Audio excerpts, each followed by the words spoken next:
ও পানি পানি নেবে, পানি লাগবে এই ভিডিও থেকে, আমি তো সহ্য করতে পারি না। দুনিয়ার মানুষ দেখছে হেলিকপ্টার থেকে গুলি করা হয়েছে। পরাধীন ব্রিটিশ পুলিশ চালাইতো পায়ের নিচে গুলি, স্বাধীন দেশের পুলিশরা উড়াই মাথার কুলি।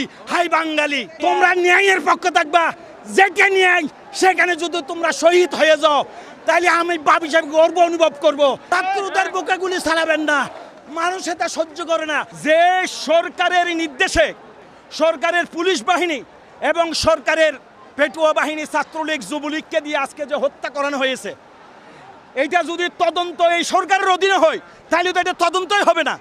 কারণ মাননীয় প্রধানমন্ত্রী বলছেন হেলিকপ্টার থেকে পানি দেওয়া হয়েছে, অথচ দুনিয়ার মানুষ দেখছে হেলিকপ্টার থেকে গুলি করা হয়েছে। হেলিকপ্টারের গুলির কারণে, হেলিকপ্টার থেকে গুলির কারণে জানালার পাশ দিয়ে, জানালার পাশে এবং ছাদের উপর লোক মারা গেছে।